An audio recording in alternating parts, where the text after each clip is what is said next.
자, 이번 시간은 56페이지죠. 의사표시입니다. 제가 저번 주에는 4강을 했는데, 이번 주부터는 일단 3강씩 할 거고요. 2월 달부터는 다시 4강씩 해야 될 것 같습니다.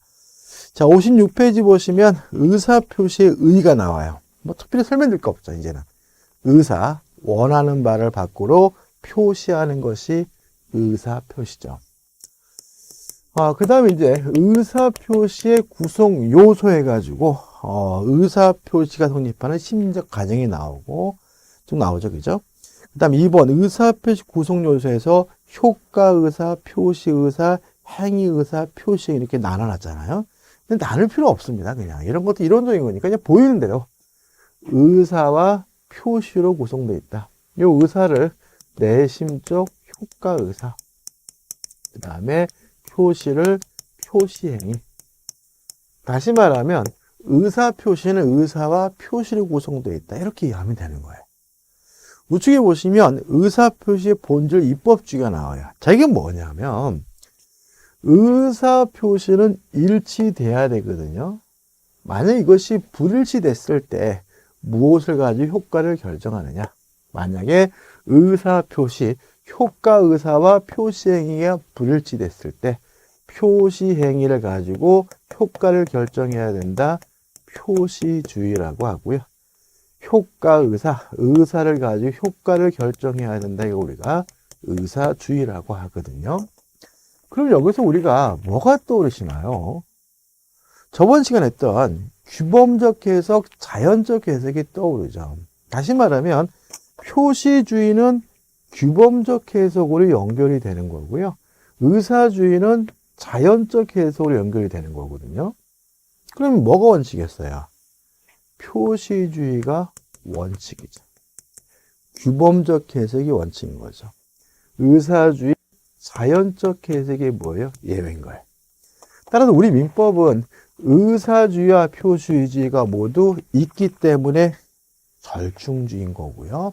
다만 뭐가 원칙이죠? 표시주의가 원칙인 거예요. 그래서 교재를 읽어볼 것은 58페이지 오시면 중간에 O 해가지고 우리 민법의 태도 절충주의죠. 읽어볼까요? 우리 민법은 표의자 보호와 상대방의 신뢰 보호 및 거래의 안전도 함께 고려되는 제3법상 행위에 관하여 표시주의의 기운, 표시주의에 치우친 절충주의 태도를 취한다. 다시 말하면 표시주의가 원칙이다. 규범적 해석이 원칙이고요. 의사주의가 예외다. 자연적 해석이 예외인 겁니다. 그 다음에 박스의 의사표시의 모습에서 명시적 의사표시, 묵시적 의사표시, 포함적 의사표시가 나오죠. 다 이런 얘기입니다. 제가 이렇게 얘기했습니다. 우리 집 살래라고 했더니 내가 살게 이랬다면 뭐예요? 명시적 의사표시인 거죠. 근데 사겠다는 말은 안 했는데 고개를 끄덕였어요. 무슨 뜻이죠? 사겠다는 뜻이죠. 이게 뭐예요? 묵시적 의사표시입니다. 사겠다는 말은 안 했는데 다음날 보니까 계약금을 입금했어요. 그럼 계약금을 입금했다는 말은 사겠다는 뜻이죠? 이게 뭐예요? 묵시적 의사표시입니다. 자, 여러분들 묵시적 의사표시는 아무것도 안 하는 게 아닙니다. 의사표시로 볼 수 있는 거동, 행위가 있는 게 뭐예요? 묵시적 의사표시죠. 아무것도 안 하는 침묵은 뭐가 아니에요? 의사표시가 아닙니다. 한번 생각해 보자고요. 사겠다고 말하는 것이나 고개를 끄덕이는 것이나 아니면 사겠다고 말하는 것이나 계약금을 입금하는 것이나 사겠다는 뜻이죠. 오히려 사겠다는 말보다 계약금을 입금하는 것이 더 명확할 수 있는 거죠. 자, 우리 민법은 묵시적으로 못하는 건 아무것도 없습니다.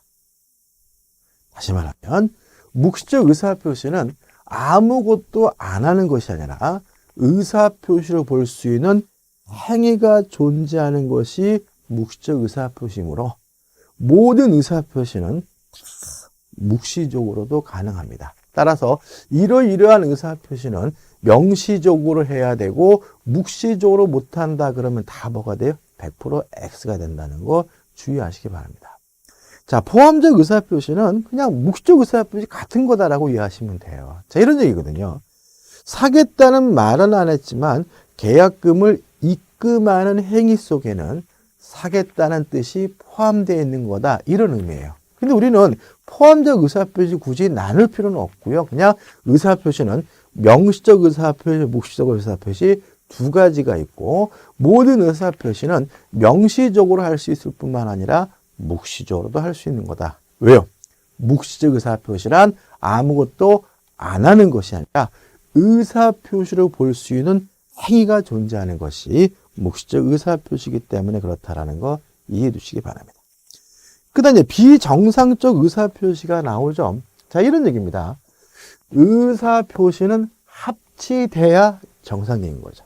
이것이 불일치됐다면 이거 우리가 비정상적 의사표시라고 하고 뭐 진의한 의사표시, 통정어의 표시, 하자 있는 의사표시 이런 것도 우리가 비정상적 의사표시라고 하는데 59페이지 내용이 나오는데 한번 읽어보고 싶으시면 읽으시고 안 읽어도 상관은 없어요.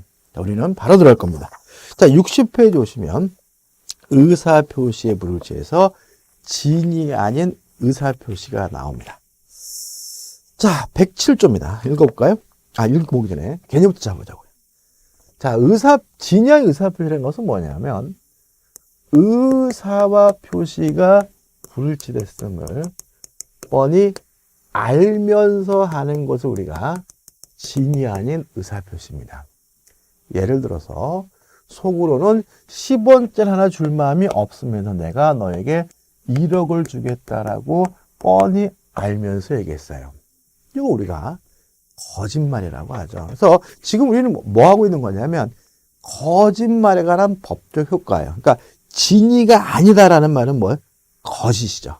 거짓 의사표시예요. 그래서 우리가 진위가 아니다, 거짓 의사표시, 비진위 표시라고도 하고요. 아무튼 거짓말에 관한 효과를 공부하고 있는 건데 이미 알아요. 자, 의사표시가 불일치되면 원칙적으로 규범적 해석을 해야 되니까 표시된 대로 1억을 줘야 되겠죠. 원칙이 유효한 거죠. 다만 예외적으로 자연적 해석을 합니다. 언제 자연적 해석을 합니까? 상대방이 알았거나 또는 알 수가 있었을 때죠. 만약에 상대방이 알았거나 알 수 있었다는 이유로 자연적 해석을 하게 되면 속마음대로 줄 필요 없다. 뭐가 되는 거죠? 무효가 되는 거죠. 여기까지 우리가 저번 시간에 배웠던 내용과 똑같은 거예요. 다만 추가되는 것은 이 무효를 가지고 선의의 제3자, 모르는 제3자에게 뭐 하지 못합니까? 대항하지 못한다는 거 추가되는 거죠. 자, 법조문 보시죠.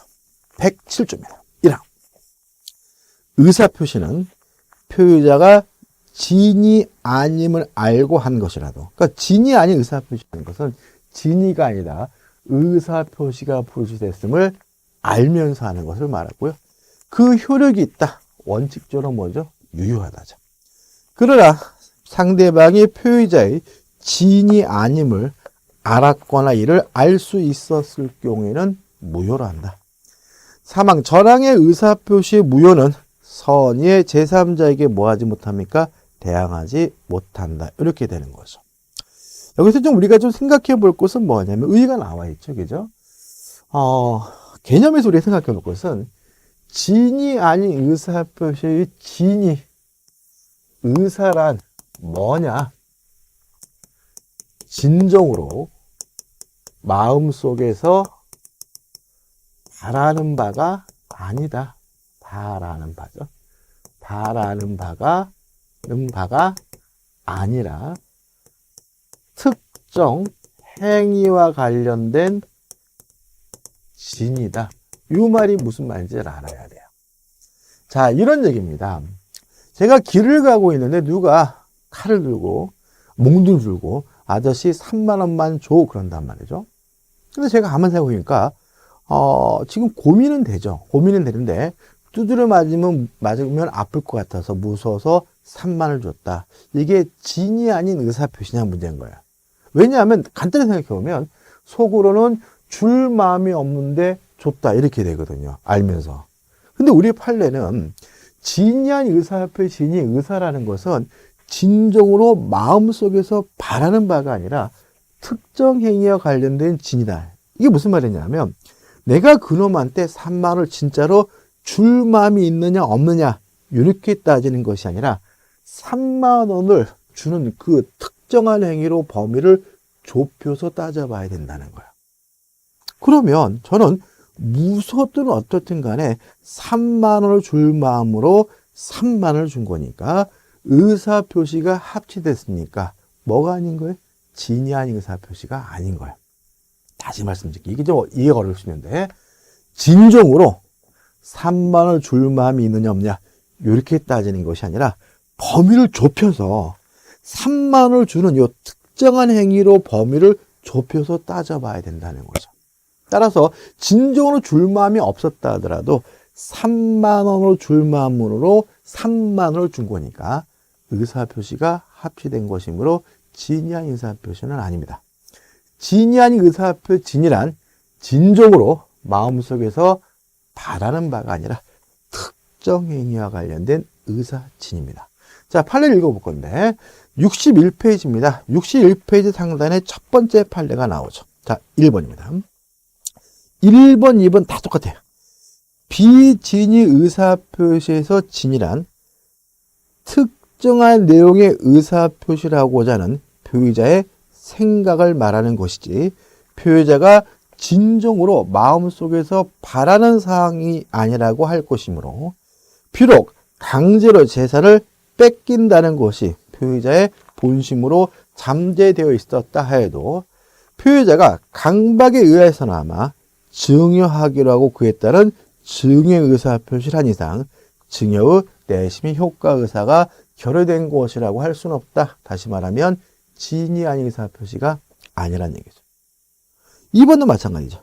표의자가 의사표시 내용을 진정 마음속에서 바라지 아니하였다 하더라도 당시 상황에서 그것이 최선이라고 판단해요.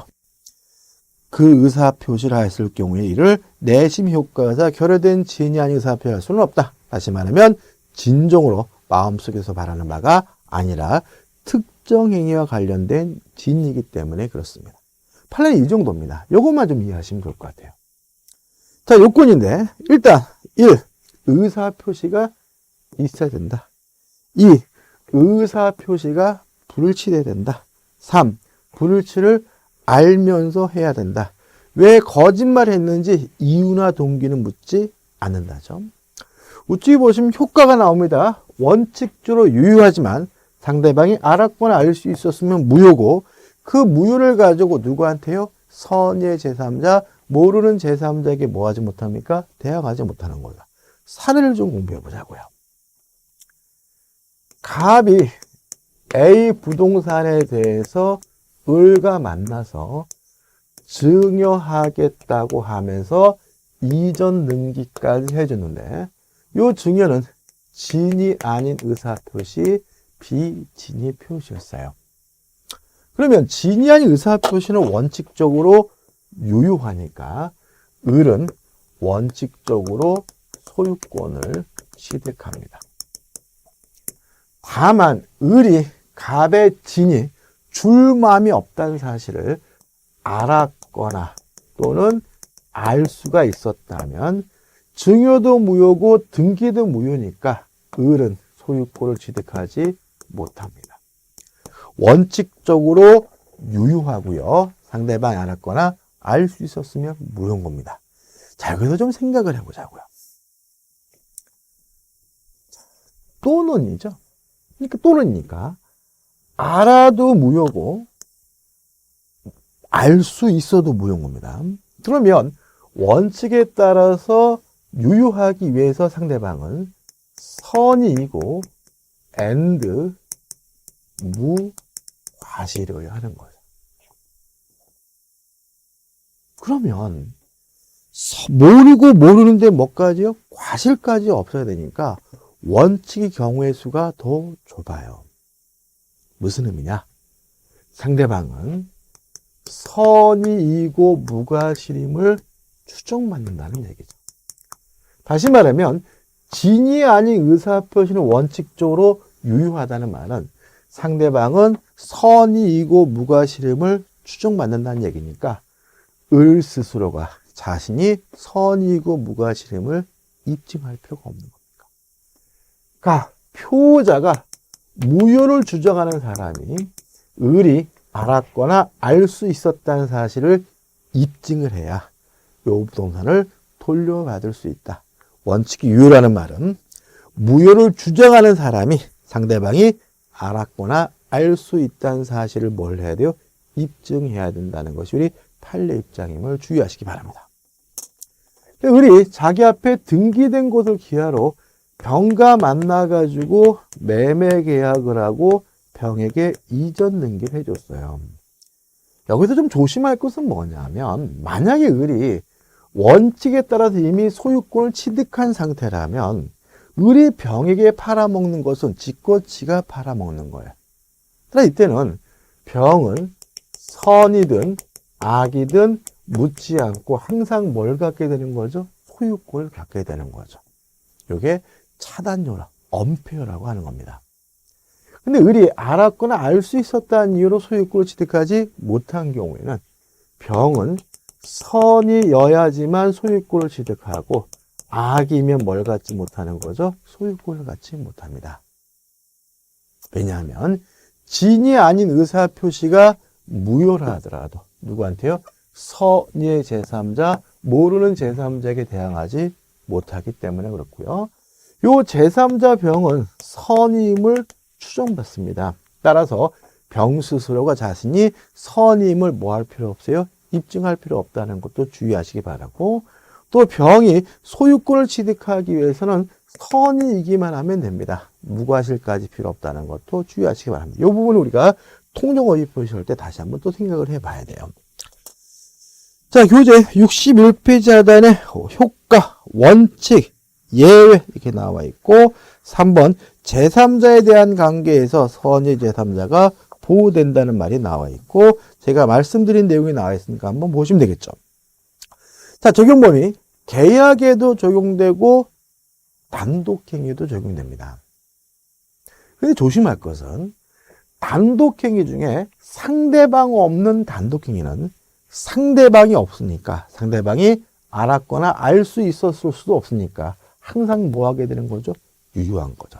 다시 말하면 진이 아닌 의사표시가 하는 민법 107조는 단독행위에도 적용이 됩니다. 다만 단독행위 중에서 상대방 없는 단독행위는 항상 유효하다. 왜요? 상대방이 없다면 상대방이 알았거나 알 수 있을 가능성이 없으니까요. 준법률행위, 유추 적용된다. 가족법상 행위 적용되지 않습니다. 항상 절대적으로 무효가 되고요. 시험에 나오는 것은 공법상 행위죠. 일단 우리가 배우는 민법은 개인과 개인 간의 관계를 규율하는 사법입니다. 따라서 민법의 규정은 원칙적으로 사법상의 법률행위에만 적용되는 것이 원칙이고요. 공법상 행위에는 적용되지 않습니다. 국가와 개인 간에. 그죠? 따라서 공법상 행위는 항상 뭐 한 거죠? 유효하고 상대방이 알았거나 알 수 있었다는 이유로 공법상 행위가 무효가 될 수는 없음을 주의하시기 바랍니다. 가장 시험에 많이 나오는 것은 공무원의 사직서 제출 행위죠. 다시 말하면 공무원의 사직서 제출 행위는 공법상 행위이므로 민법 107조가 적용되지 않는다. 따라서 항상 유효하고 상대방이 알았거나 알 수 있었다는 이유로 무효가 될 수는 없습니다. 그 다음 주식 인수 청약은 읽을 필요도 없고요. 5번 적용 범위 확대해가지고 대리권 남용에 유추 적용된다는 말이 나오죠. 근데 이건 우리가 대리권에서 공부할 겁니다. 대리권에서. 자, 우측에 확인 문제를 풀어보죠. 비진이 표시에 관한 설명 중 틀린 것은 1번 비진이 표시는 뭐죠? 진위와 표시 불씨를 표의자가 알고서 하는 거죠. 모르는 건 착오입니다. 착오에 구별된다. 맞죠? 2번 부동산 매매에서 비진위 표시는 상대방이 선의이고 과실 없는 경우 하나요? 유효하다. 맞나요? 원칙에 따라서 유효하기 위해서 상대방은 뭐 해야 됩니까? 선이고 무과실해야 되는 거죠. 3번 비진위 표시 무효는 선의 제3자에 대항하지 못한다. 맞고요. 4번 대리인이 오직 자기 이익을 꾀할 목적으로 대리권을 남용한 경우 비진위 표시에 관한 규정이 유추 적용될 수 있다. 맞는 질문 이거는 대리권에서 볼 거예요. 5번 강박에 따라 제3자에게 증여한 경우 표의자는 마음속에서 진정으로 원하진 않았으나 당시의 상황에서 최선이라고 판단하여 의사표시를 하였다면 비진위 표시가 된다. X. 왜요? 진이 아닌 의사표시 진이란 진정으로 마음속에서 바라는 바가 아니라 특정 행위와 관련된 진이다. 따라서 강박을 당했다면 강박을 이유로 취소할 수 있을지언정 이 자체가 진이 아닌 의사표시 될 수는 없다는 것이 우리 판례 입장임을 주의하시기 바랍니다. 자, 이제 허위 표시입니다. 정확히 말하면 통정 허위 표시죠. 일단 통정 허위 표시도 의사 표시가 불일치됐고 그 사실을 알면서 한다는 점까지는 진이 아닌 의사 표시와 같습니다. 다만 추가되는 것은 뭐냐면 상대방과 통정, 상대방과 짜고 하는 거죠. 그래서 우리가 허위 표시입니까? 이것도 거짓말인 거예요. 거짓 의사 표시인 거예요. 다만 어떤 거짓 의사 표시입니까? 상대방과 통정, 짜고 하는 거짓말, 거짓 의사 표시가 통정 허위 표시고요. 상대방과 짜고 하면 상대방이 항상 악이겠죠? 상대방이 악이죠. 따라서 항상 자연적 해석이기 때문에 통정 허위 표시는 항상 뭐가 되는 거죠? 무효인 거죠. 다만 추가되는 것은 뭐냐면 무효를 가지고 선의의 제3자에게 뭐 하지 못합니까? 대항하지 못합니다. 법좀 읽어볼게요. 108조입니다. 63페이지죠. 63페이지 108조입니다. 1항 상대방과 통정한 허위 의사표시는 상대방과 짜고 하는 거짓말은 무효로 한다. 2항 전항의 의사표시 무효는 선의 제3자에게 모르는 제3자에게 뭐 하지 못합니까? 대항하지 못한다. 추정하지 못한다. 의 짜고 하는 거짓말을 말합니다. 요건 의사 표시가 존재하고 진야 표시가 불일치되고 3번 알면서 해야 되죠. 따라서 1, 2, 3번은 진이 아닌 의사 표시 똑같은데 추가되는 것은 4번 상대방과 통정 짜고 해야 된다는 거 잊지 마시기 바라고 왜 이딴 짓을 했는지 이유나 동기는 묻지 않습니다. 자, 효과가 나옵니다. 효과. 자, 효과는 우리가 사례를 가지고 좀 생각해 보자고요. 사례. 자, K라는 사람이 갑에게 1억 원을 빌려줘서 1억을 받을 돈이 있는 채권자예요. 근데 갑이 돈을 갚아야 되는데 갚기 싫어요. 근데 안 갚으면 자신이 소유하고 있는 요 아파트를 K가 강제 집행할 것 같아요. 경미할 것 같아요. 그래서 갑이 을가짜고 하지도 않은 매매를 한 것처럼 가장을 해서 갑이 을에게 이전 등기를 해줬다. 요거예요. 자, 둘이 짜고 하지도 않고 한 것처럼 가장한 것이니까 요 가장 매매가 통정허위 표시고 통정허위 표시로서 뭐인 거죠? 무효인 거죠. 매매가 무효면 무엇도 무효? 등기도 무효인 겁니다. 따라서 갑에게 아직 뭐가 있는 거죠? 소유권이 있는 거죠. 첫 번째 쟁점입니다. 갑이 자신이 소유권자라는 이유로 을의 등기에 대해서 말소를 청구할 수가 있느냐. 언뜻 보면 갑이 을에게 등기해 준 곳은 불법 원인급여 아냐? 불법 원인급여면 말소를 청구할 수가 없잖아요. 자, 갑이 왜 을가짜고 가짜로 등기를 해놨습니까? 돈 갚기 싫어져. 강제 집행을 면하려고 한 거죠. 채무회피죠. 인간 본성의 발현이니까 반사회적인 것은 아니에요. 자, 이것이 무효인 이유는 거짓말이기 때문에 짜고 한 거짓말이기 때문에 무효인 것이지 요 자체가 반사회적인 것은 아니고요. 따라서 갑이 을에게 등기 준 것은 뭐가 아닙니까? 불법 원인급여가 아니므로 갑은 을에게 말소를 청구하는 것이 뭐죠? 가능하다. 이렇게 되는 거예요. 자, 채권자도 을의 등기에 대해서 말소를 청구할 수가 있습니다. 다만 K는 갑에게 1억 원을 불려줬다면 갑에게만 돈 달라고 요구할 수 있는 사람이니까 K는 갑을 대위해서 갑을 통해서 을의 등기에 대해서 말소를 청구할 수가 있고요. 직접 을의 등기에 대해서 말소해달라고 청구할 수 없음을 주의하시기 바라고, 그 다음에 K는 갑과 을 간의 가장 매매를 사해행위라는 이유로 취소하는 것이 가능하다. 또 기억해 두죠. 이 사행이라는 것은 쉽게 말씀드리면 돈을 갚기 싫어서 재산을 도피시키는 행위를 우리가 사행이라고 해요. 갑이 왜 가적을 을 앞에 등기해 놨냐면 돈 갚기 싫어서죠. 따라서 이 갑과 을 간의 가장 매매는 명백히 뭐인 거죠? 사해행인 겁니다. 따라 갑은 갑과 을 간의 매매를 사해행이라는 이유로 취소하는 것도 가능하다는 거 기억해 두시기 바랍니다. 그 다음 을이 자기 앞에 등기된 곳을 기하로 병과 만나서 매매 계약을 하고 병에게 이전 등기를 해줬어요. 이 병을 우리가 제3자라고 하고요. 통정어의 표시 무효는 선의 제3자에게 대항할 수가 없으니까 병이 선이면 확정적으로 소유권을 취득합니다.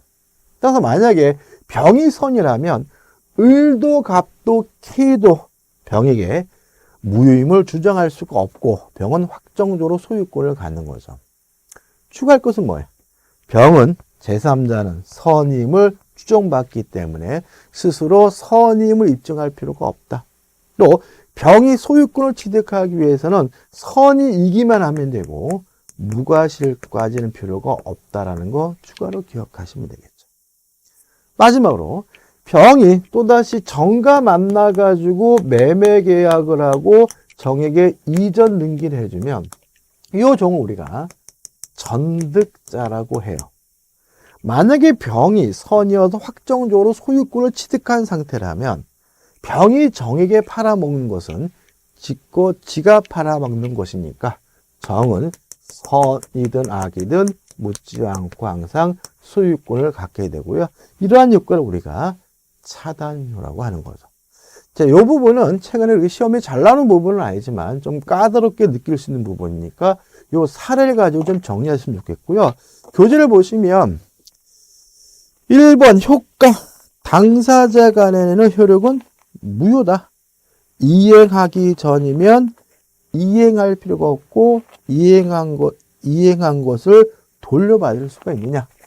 채무 F는 인간 본성의 발언이니까 반사회적이지 않고 불법 원인 급여가 아니니까 갑 스스로 을에게 무효임을 주장하면서 말소해달라고 청구하는 것이 가능하다.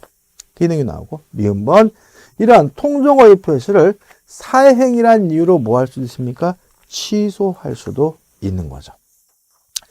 그 다음에 제3자에 대한 효력과 해가지고 기역, 니은, 디귿을 일이 나오는데 여기서 우리가 뭐 설명드린 내용이 요거예요. 요건데 추가로 설명드려야 될 것은 뭐냐면 니은번입니다. 니은번.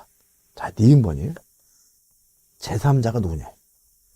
제3자란 당사자 및 그 포괄승계인 이유자예요. 다시 말하면 당사자 물론 제3자 아니고요. 만약에 예를 들어서 을의 병으로 넘어오게 된 이유가 상속으로 넘어왔다면 이때 병은 제3자가 아닌 거죠. 왜요? 포괄승계인은 제3자가 아닙니다. 당사자 및 포괄승계인 이유의자죠. 그 다음에 허위 표시에 의하여 형성된 법률관계를 기초로 새로운 이해관계를 맺은 자예요. 여기서 중요한 것이 새로운이에요. 따라서 통정허위 표시 후에 이해관계를 가졌다면 병과 정은 새롭기 때문에 뭐인 거죠? 제3자인 거죠. 자, K가 갑에게 1억을 빌려줬어요. 물론 K도 당사자도 아니고 포괄승계인도 아니지만 제3자는 아닙니다. 왜냐하면 통종허위 표시 전에 이해관계를 가졌다. 통종허위 표시 전에 돈을 빌려줬다. 새롭지 않기 때문에. 그래서 가장 중요한 것은 제3자로서 보호받기 위해서는 통종허위 표시 후에 이해관계를 가져야 됩니다. 새로워야 되는 거죠. 만약에 새롭지 않다면 제3자가 될 수 없다라는 거 잊지 마시기 바랍니다. 자, 그래서 우측에 보시면 이제 제3자에 해당하는 자와 해당하지 않는 자가 나오는데, 일단 오늘은 자세하게 설명 안 해. 기본 강의, 심화학습할 때 설명드릴 건데, 일단 중요한 것은 이거 외우지 마시라는 거예요. 그러니까 가장 중요한 기준은 뭐예요? 통종허위 표시 후에 새롭게 이해관계를 가지다는 거예요. 따라서 통종허위 표시에 매매를 받든 증여를 받든 가등기를 하든 저당권을 설정하든 전세권을 설정하든 통종허위 표시 후에 이해관계를 가졌다면 다 뭐가 되는 거죠? 당사, 제3자에 해당한다라는 거 주의하시기 바랍니다. 만약에 통종허위 표시 전에 이해관계를 가진 사람은 제3자가 아니라는 거 주의하시기 바라요. 외우지 마세요, 여러분들. 자, 확인 문제 볼게요. 통종허위 표시 무효는 선의의 제3자에게 대항하지 못한다는 규정 후 제3자에 해당하는 자를 모두 고른 거예요. 자, 새로운 문제입니다. 기억. 통종허위 표시에 의한 채권을 가압류한 자. 언제 가압류했습니까? 통종허위 표시 후에 가압류했죠? 새롭습니다. 제3자네. 니은번 통종허위 표시에 설정된 전세권에 대해 저당권을 설정받은 자. 언제 저당권 설정받았습니까? 통종허위 표시 후죠? 제3자. 디귿번 대리인의 통종허위 표시에서 본인? 물론 제3자 아닙니다. 이건 뭐 설명드릴 게 없어요. 1번 통종허위 표시에 체결된 제3자를 위한 계약에서 제3자인데 이거 아직 우리가 뭔지 모르잖아요. 근데 이 제3자도 새롭지 않습니다. 처음부터 그 계약에 포함되어 있는 사람이기 때문에 제3자가 아니에요. 보호의 대상으로서 제3자가 아니고 자세한 것은 계약법에서 할 거란 말이죠. 따라서 새롭게 이해관계를 가진 사람은 기억, 니은이니까 1번이 답이 되는 것이죠. 넘겨보시면 판례들이 나오죠. 판례들이 나오는데 통종허위 표시는 판례가 중요한 부분이 아닙니다. 그래서 판례는 보지 않으셔도 될 것 같고요. 그 다음 판례 밑에 3번 허위 표시 철회할 수 있다.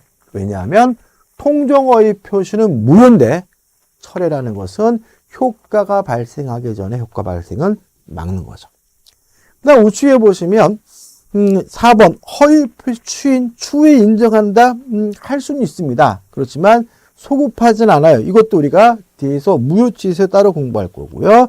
그 다음에 박스는 의미 없습니다. 우측에 4번 적용 범위 상대방이 있는 의사표시에 적용된다. 상대방이 없다면 통종허위 표시가 하는 규정에 적용될 수는 없다. 왜요? 통종허위 표시는 상대방과 짜고 하는 거짓말이니까.